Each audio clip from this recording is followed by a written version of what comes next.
Welcome, everyone, to Star Trek Online. I am Takeshi Yamato, and I am joined by our host, the Housecoat Gamer. Hello. Today is something of a special occurrence, because Jorn is not with us, and we are exploring the Star Trek Ships of the Line Museum. This is basically a historical monument describing all the different hero ships of Star Trek.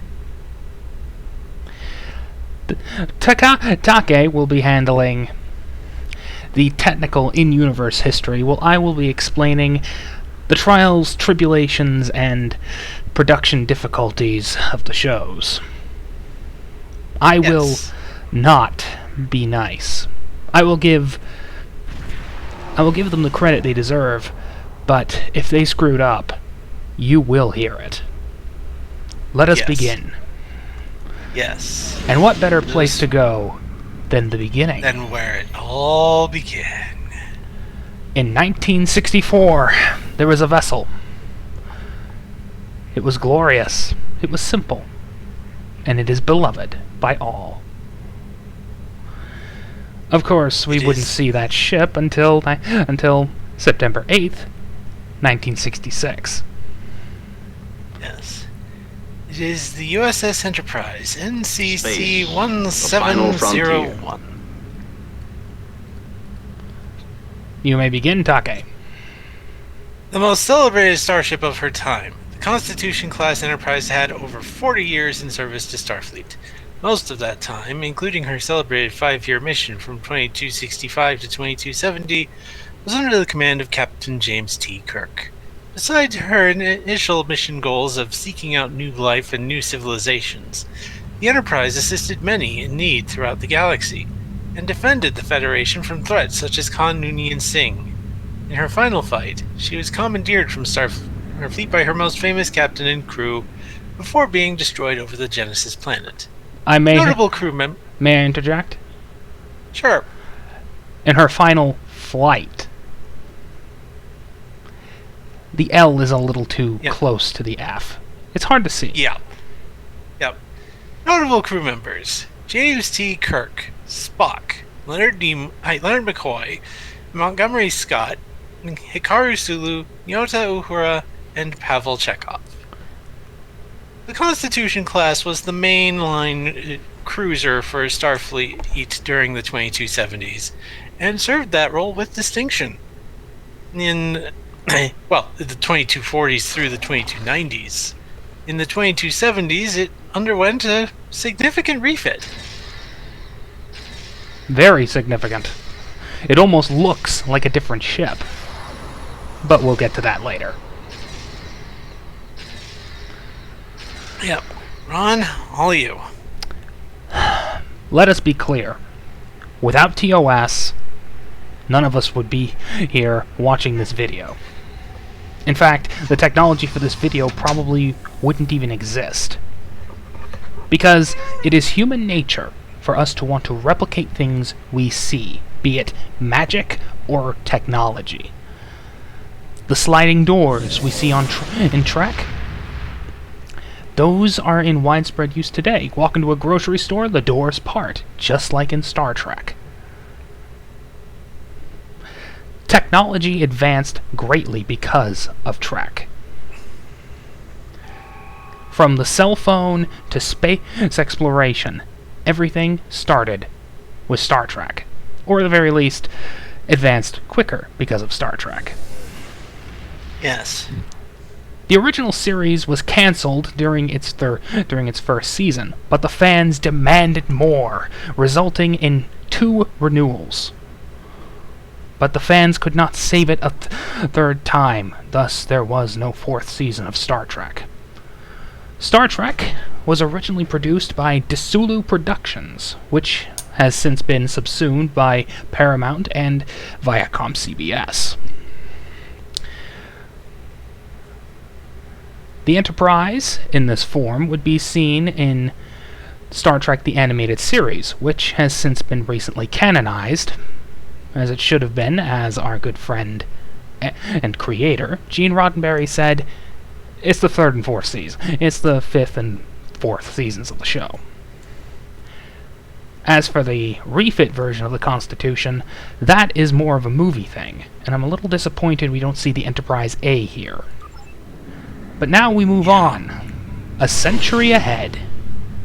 NCC 1701D, USS Enterprise. Let's make sure history never forgets. And one bit of out-of-universe information. Star Trek The Next Generation started the same year I was born.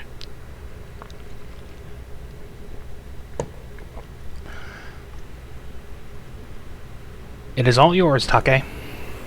Yep. The 5th ship to bear both the Enterprise name and her iconic 1701 registry. The Enterprise D is an iconic piece of Federation history.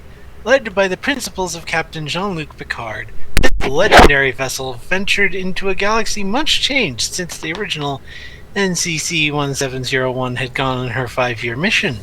During her time among the stars, the Enterprise D was present at part of many historical events, including the first encounters with both the Q Continuum and the Borg.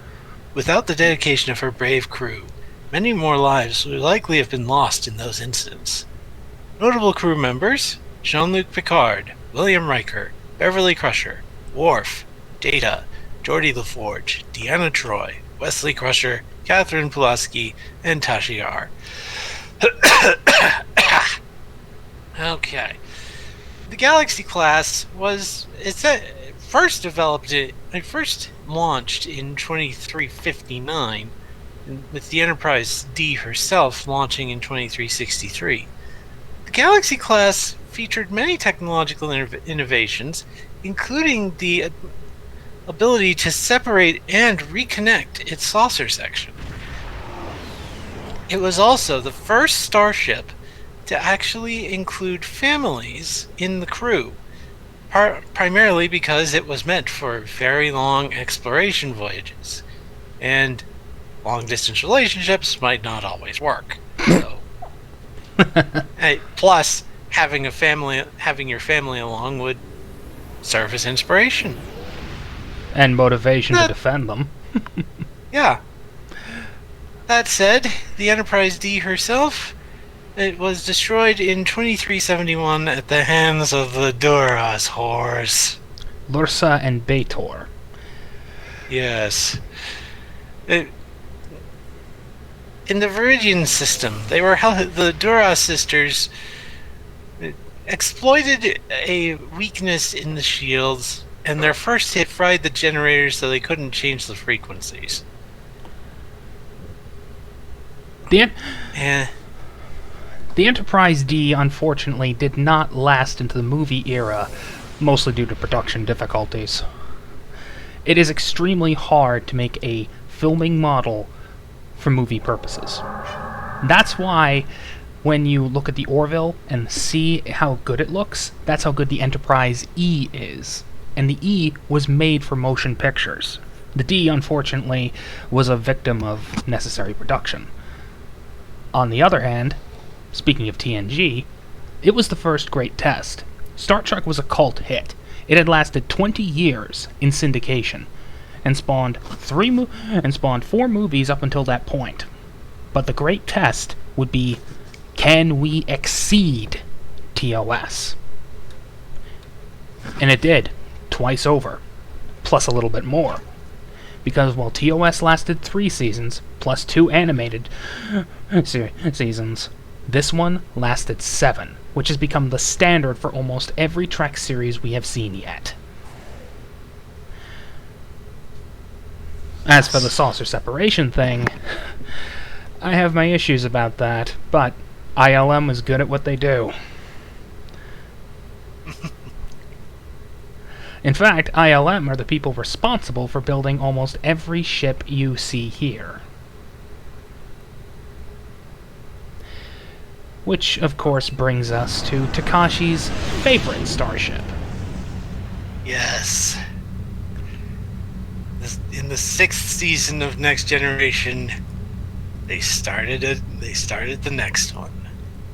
And We in are the third explorers. season of Deep Space Nine, We explore our lives they introduced day by day. NX-74205, And we explore the galaxy, trying to expand the USS boundaries of our knowledge. Defiant. And that is why I am here.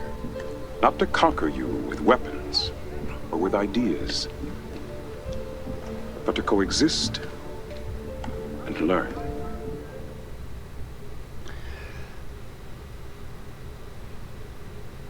Are you just waiting for me to say the problem? No, I'm waiting. I listened through the speeches. Well, so did before I. Yeah. The Defiant class project was begun in 2366 as a response to the increased Borg threat to the Federation.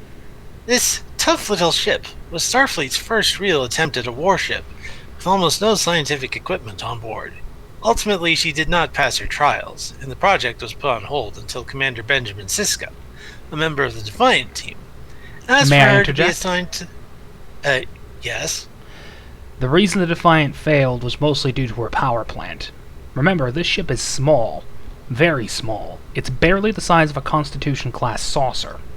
And the power plant for this thing is made for a ship 4 times its size. Sisko was a grieving widower back then. He lost his wife at Wolf 359, and anyone grieving will tell you, you are not in your right mind when you're in the first stage of grief. And that is anger. Sisko was mad, which resulted in the Defiant not passing her trials. Starfleet may be many things, but they do consider crew safety to be a top priority. And the ship nearly blown itself apart during those trials. You may continue, Yeah. Dake. Okay. And the project was put on hold until Commander Benjamin Sisko, a member of the Defiant team, asked for her to be assigned to Deep Space Nine to hold off the threat of the Dominion. From there, she served with distinction in the Dominion War, and remained in service until her destruction in 2375. USS Sao Paulo was assigned to Deep Space Nine and renamed the Defiant in her honor. And yes, Ron is correct in saying that the Defiant's power plant was a bit too big. The Defiant is a set of guns strapped to an engine. It's like if you strapped a V12 engine and a pair of M134D Gatling guns plus a missile launcher to a go-kart. However, the crew of the Defiant, Benjamin Sisko, Jadzia Dax, followed later by Ezri Dax, Worf, Julian Bashir, Miles O'Brien, Kira Nerys, Nog, and honorary members Odo, Quark, and Jake Sisko. They made it work. And especially Miles O'Brien. His engineering work fixed some of the issues with the Defiant, and it was able to enter limited production. And further generations further ironed out the kinks until finally, here in the late 2400s, the Sao Paulo class is the definitive production version with all of the strengths and almost none of the weaknesses. It's still pretty dang. The main weakness is, well, it is small and is therefore fairly flimsy. But it is a tough little ship. And the original has earned the nickname that it has been given by fans and possibly even some people in universe as Ben Sisko's mother frackin' pimp hand.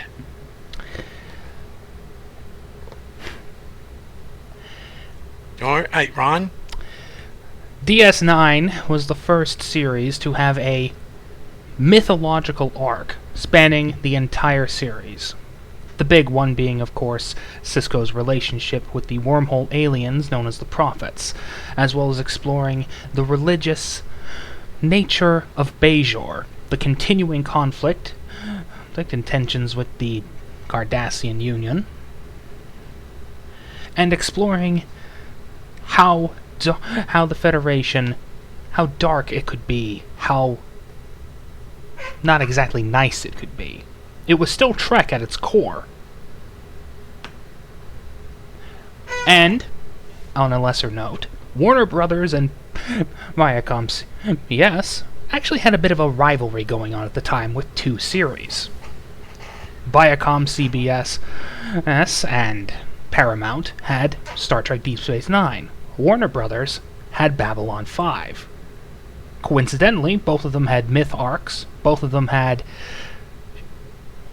I guess you could call them their iconic ship showing up in the third season of the series. For DS9, the Defiant. For Babylon 5, the White Star. Of course, during DS9's third season, there was something else added. A more plucky vessel, but somewhat more derided by our fellows. In a region where shifting allegiances are commonplace, Uss Voyager Ncc 74656, Intrepid class.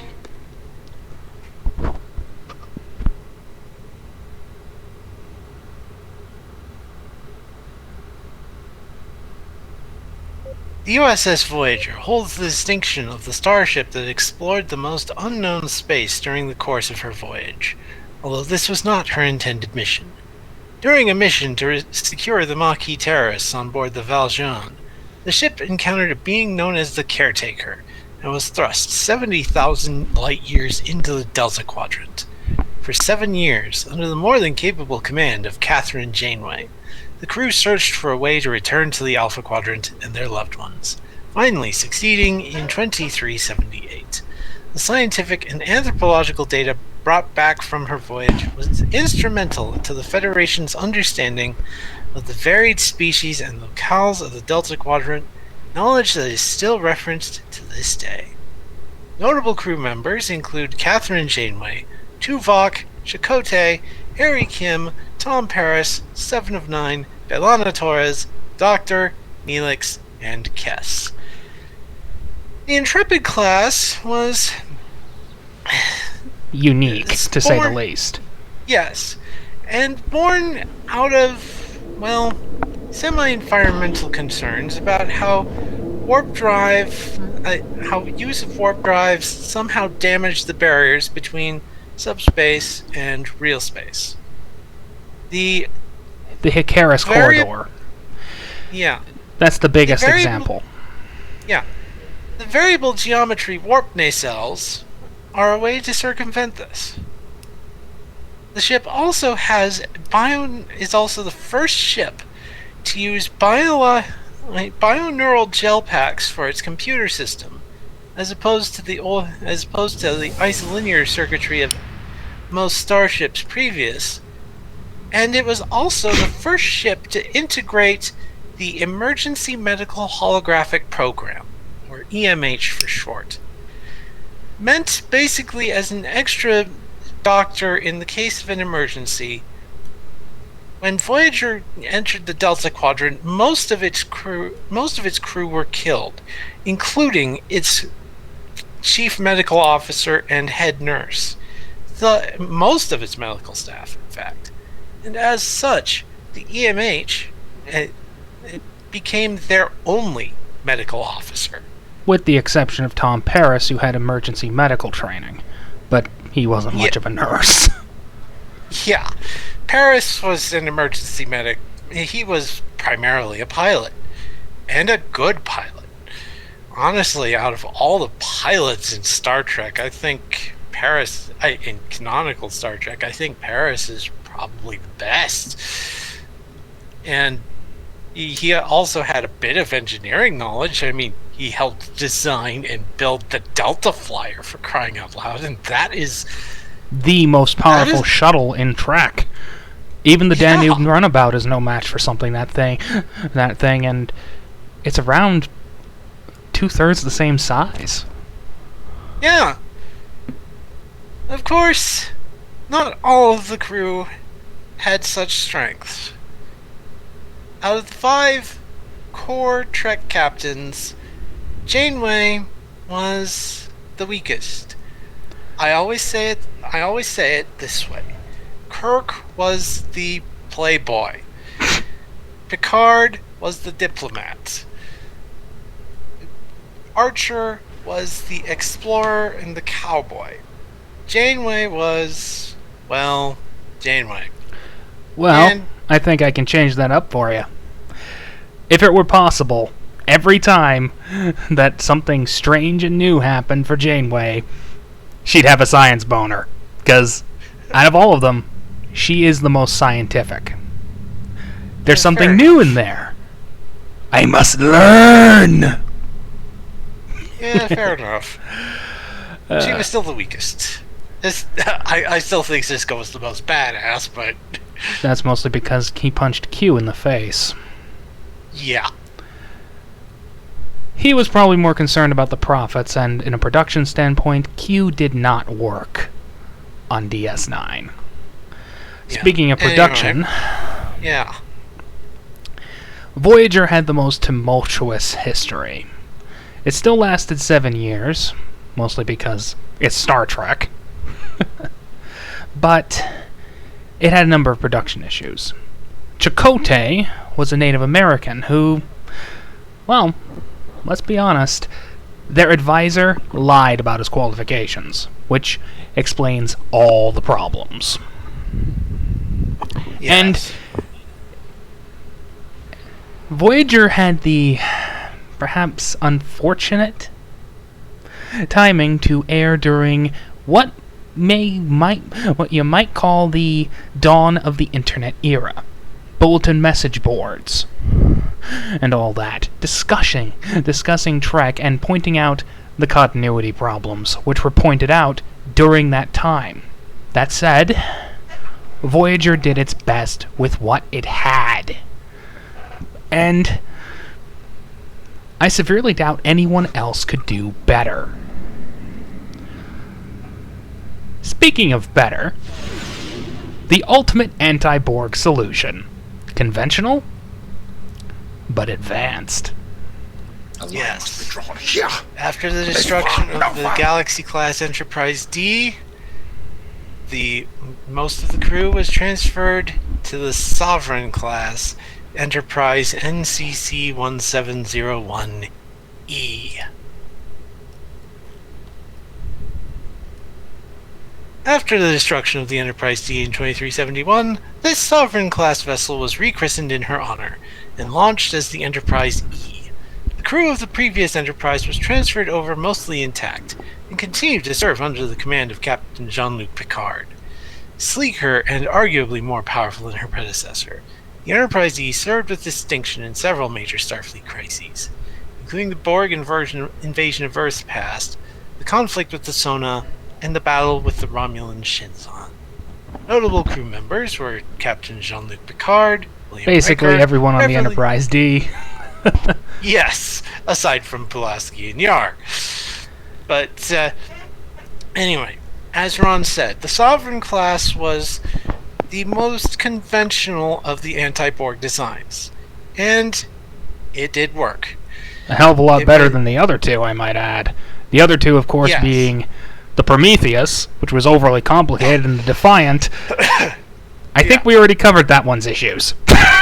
Yes. The Sovereign class, it's basically, it's a lot sleeker. In fact, it's a bit more reminiscent of the Excelsior class than it is the Galaxy. However, that sleekness works, and it's packing considerable power, both in drive and in weapons. And it has ablative armor, which was pioneered on the Defiant, quantum torpedoes, again, the Defiant. It has bioneural gel packs, pioneered on the Intrepid class, and only seen in First Contact, but it does have an EMH, which Beverly Crusher hated. But anyway, Oh, look, This thing- there's a Hestia coming up. I mentioned the Prometheus, and what happens? A Prometheus type shows up. yes. Anyway, anyway, this ship did serve with distinction, and some of its adventures were controversial, but it definitely, the Sovereign class is still one of the foremost designs in use in the 25th century. On? In 1996, this vessel was built out of necessity. The Galaxy-class model for the Enterprise D wasn't good enough for film use. I'm sorry to say it, but it was too expensive to try and remodel it. The Sovereign was built to replace it, and it did it well. As for the production problems, again, same as Voyager. It had the ignominy. They had the problem of having late 80s, early 90s ideals in the internet age. It didn't exactly do well. Of course, First Contact did perfectly. Nobody argues with that. Insurrection explored the idea of a somewhat more corrupted Federation Council. After all, the movie took place during the Dominion War.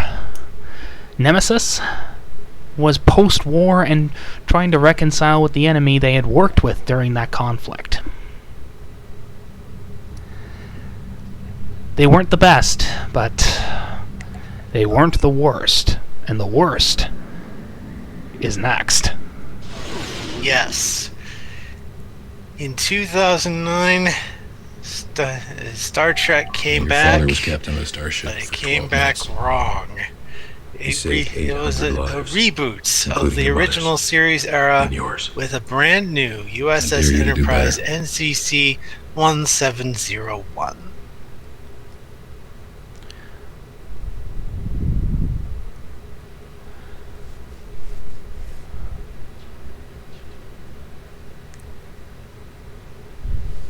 The ship you are viewing is a replica of a ship from an alternate universe. During the destruction of Romulus, Ambassador Spock and a Romulan terrorist known as Nero were pulled into a black hole and transferred back in time to 2233. Nero's ship, the Narada, engaged with the USS Kelvin, creating a branching timeline that resulted in many changes from the history we know. Knowledge of this universe, including this alternate version of the original the historic Enterprise, was gained during the Sphere Builder incident in 2410. Notable crew members, the same as the original, with the addition of an android known as 0718. The Kelvin timeline was an attempt to try and reboot TOS in the modern era, but you can't make TOS work today. Yeah.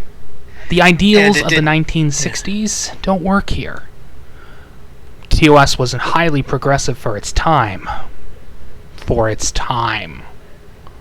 But time has moved on. And so, Jar Jar Abrams decided, let's just make it an action movie. Yes, and he turned it from Star Trek into Lens Flare Incorporated presents Stuff Blowing Up and Stuff in Space! The trilogy. Yeah, and we don't like it. Old Trek fans look at this and go, God help me. What have they done? I mean, standalone, it's decent as an action movie, but it's not Trek. It also comes out of order, because that happened 4 years after this was cancelled. We'll find a way through this. Yes. They returned to the origins of the Federation with the NX-01 Enterprise. I can't try to save humanity without holding on to what makes me human.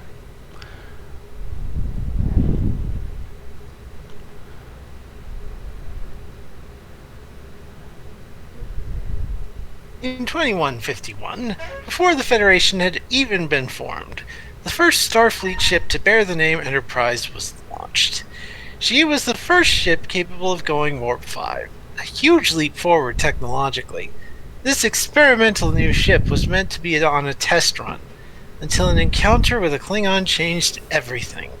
Under the command of Jonathan Archer, she served with distinction until 2161, when she was retired with full honors.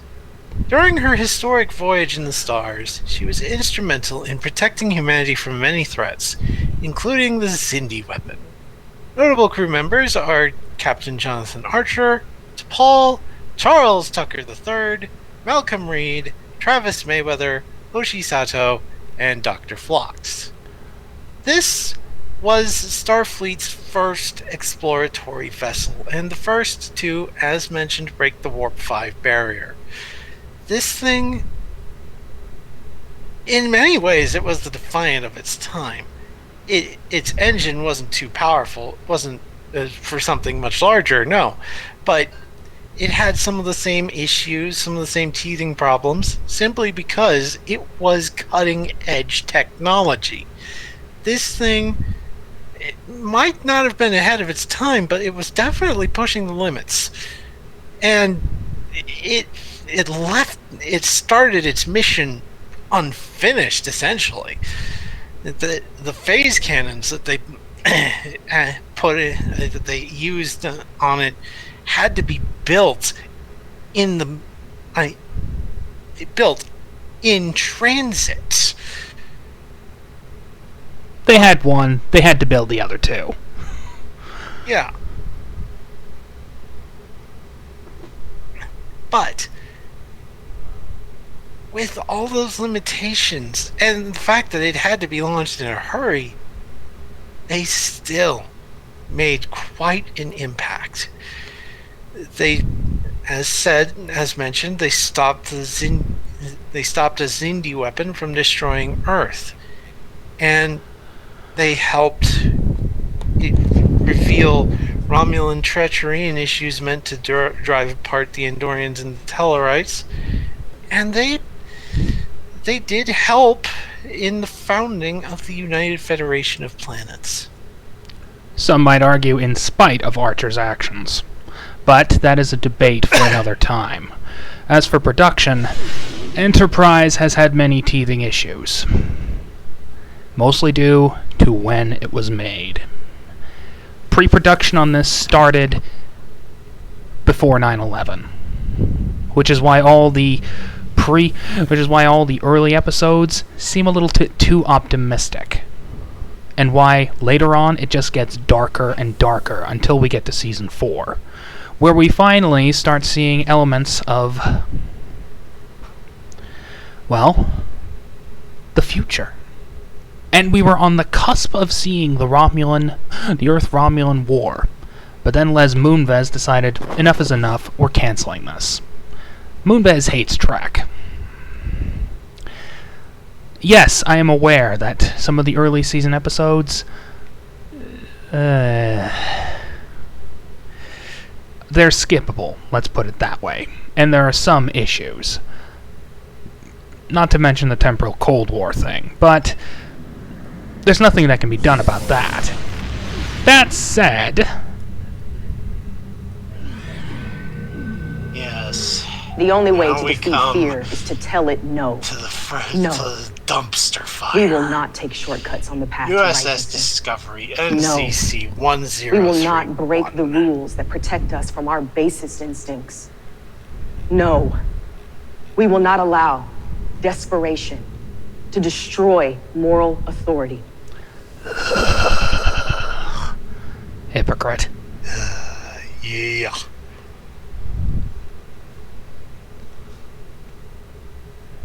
Shut up, Burnham. Agreed. Anyway. With her exploits only recently rediscovered after years of the highest classification, the USS Discovery is an important part of Federation history that we are only just learning about. It was discovered that one of her captains, Gabriel Lorca, had been replaced by his counterpart from the Mirror Universe during the Prior's World incident. After his removal from command, the Discovery was instrumental in ending the First Federation Klingon War, and in stopping the threat of the rogue AI known as Control.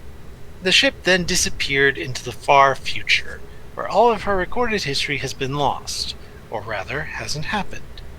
Yet. Notable crew members include Gabriel Lorca, Saru, Michael Burnham, Mitch, Paul Stamets, Alan Landry, Ash Tyler, Hugh Calber, Sylvia Tilly, Iram, Jet Reno, Philippa Giorgio, Christopher Pike, and Spock. This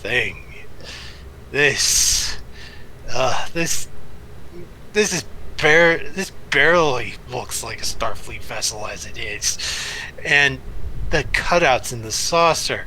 I mean, they are not practical. The only reason they are there is because. Oh, I am not getting started on that. If I get started on the shroom drive, we are going to be here for hours. And we don't have that much time. We all have better things to do. Which means we will be skipping to production. The design of this thing was taken from Star Trek Planet of Titans. In fact, you may have noticed that the design kind of resembles an Imperial-class Star Destroyer. That's because the man responsible for designing this thing did design the ISD, Ralph McQuarrie. Unfortunately, Alex Kurtzman's crew decided, let's pervert this thing. I will fully admit, when I saw this thing in the early trailers, I went, my god, they're using old source material. Some respect! Then I watched the first season and went, someone needs to die. A lot of people need to die. Yes. This is not. Frack you, Alex Kurtzfrack. This is not a critically acclaimed series. Don't listen to the critics. Listen to the fans. And they hate this series. I have watched every Star Trek series prior to STD. And yes, that's why they changed the production code to DSC. They realized what everyone would be calling this.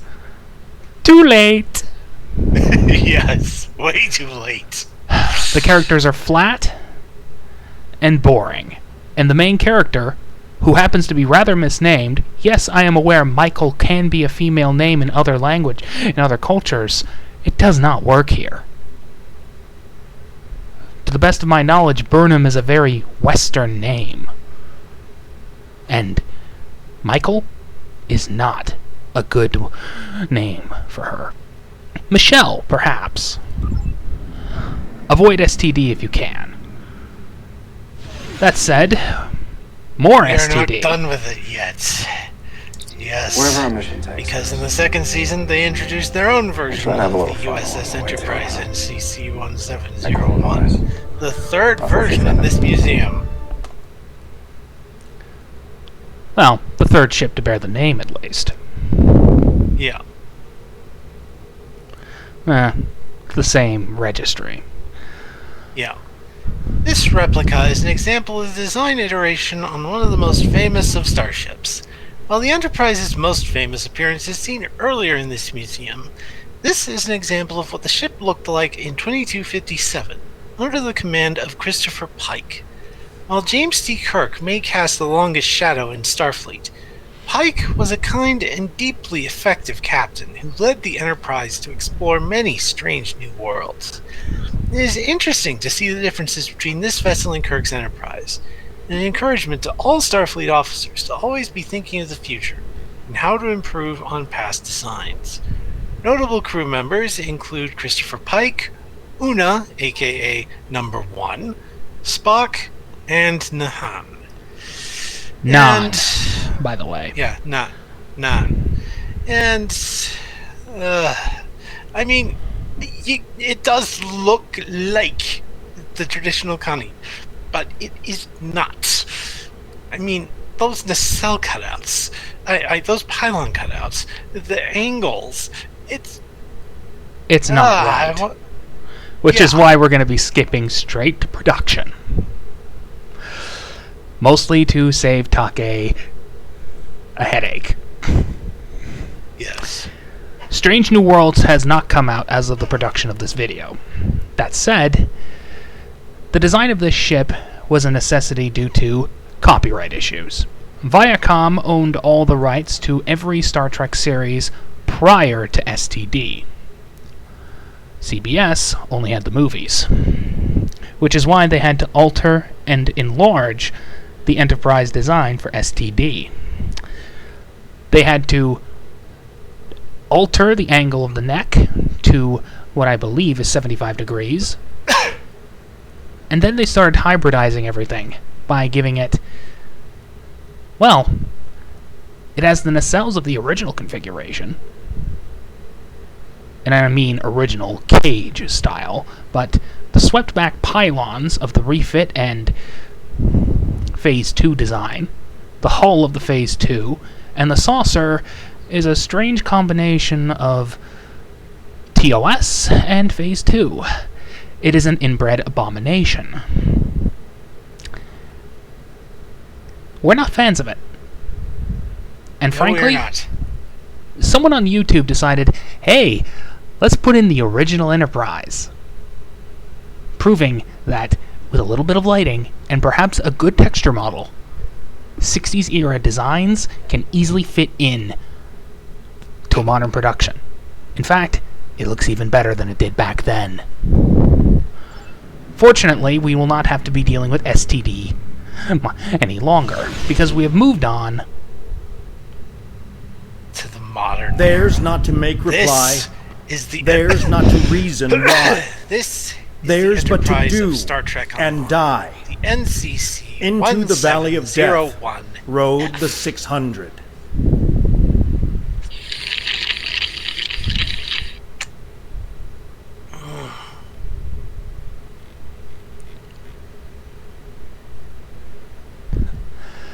The flagship of Starfleet, the Enterprise F has served during some of the most tumultuous years in Federation history. From the war with the Klingon Empire to the catastrophic battles of the Iconian War, the conflict with the Zenkethi and the Herc, and the current troubles in the Klingon Empire. It's hard to believe this ship has only been in service for 2 years. In 2409, she launched under the command of Vakel Shan and has been keeping us safe ever since. We at this museum hope that as long as there is a Federation, there will be a ship to bear the name Enterprise. Notable crew members include Captain Vakel Shan, Samuel Winters, Jarell Cav, Taminasi, Saville, Philippa Matthias, Kiona, and Kirayoshi O'Brien. This is an Odyssey class. Well, it was. The Odyssey class was a 2409 design, and it was the biggest starship in Starfleet to date. It was designed as, well, a flagship, and meant to serve as a command role. And it was almost a guarantee that one of the ships of its class would be named Enterprise. During the final battle of the Iconian War, the Enterprise was heavily damaged and needed serious repairs and refitting. One of its sister ships, the Yorktown, suffered even more damage and was basically completely rebuilt from the ground up as a brand new class, the Yorktown class. And because of the damage that the Enterprise had suffered, it was decided to turn the Enterprise into essentially the second Yorktown class variant of the Odyssey. It could be considered its own class, but I consider it a variant, and it is a successful one. It is more science-oriented than the original Odyssey, but it definitely works in that role. It definitely still works in its flagship role. And this thing has served very well in all the various conflicts it has appeared in, and is poised to continue to serve. Ron? This ship was actually a design winner from someone going and, well, Cryptic asked people to design the new Enterprise. Someone won. As for Star Trek Online itself, it has had a very long and troubled development. Starting back in 2001 with Atari, going and moved on to 2009, where they decided Let's link the two. When when Jar Jar Abrams' movie came out, this came out. STO has seen many iterations, many changes since then, but it's still one of the best games out there. It is not the best. There are some who would contend that it's not very great at all. But the writing is solid, for the most part. There have been some issues, and oh boy, do we tell you of those issues. But it is solid. It is capable. As far as we are concerned, it's 10 years after Picard. The Klingons and Federation were at war, and now there is peace. But that peace never lasts. Just like this video, which is about to come to an end. We have seen the many starships that have served as the heroes of Star Trek. From the first Enterprise to the most current.